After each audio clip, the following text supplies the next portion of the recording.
પણ હું fresh reading કરવા વાળી માતા હું.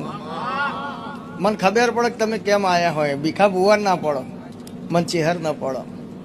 બીજા નંબરમાં એક માણસ એવું કહે સુનિલ કે ચેહર મારા દીકરાની ઉંમર ને એની હે,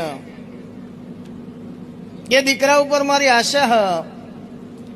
હોસ્પિટલમાં એડમિટ કર્યો તો એના નાકમાં ટોટી નોખી હતી. માનસિક સંતુલન છે નહીં. દીકરો ડાયો થશે કે ગોડો થશે મને ખબર નહીં. દીકરાનું શું થશે એવા આશીર્વાદ લેવા બેઠો. બોલું એ ના હોય ને તો મારા ચેહર મેરડીના રોમ રોમ કરવા કમાય. તો મેવરની માતા મટી જવું, તો ભીખા ભુવાની જીવનનું લેખ મટી જવું. ભાઈ સબ કોઈ આવું ના હોય તેવું સમજવાનું કે ભીખો ભૂવો ધોણ, અને હોય તો દી સમજવાનું કે ચેહર ધોણ. તો હું માતા ના કહેવું. કોઈ આશીર્વાદ તો ડોક્ટરી ટ્રીટમેન્ટ જે લીધી હોય લેવી જરૂરી, સારું થઈ જશે.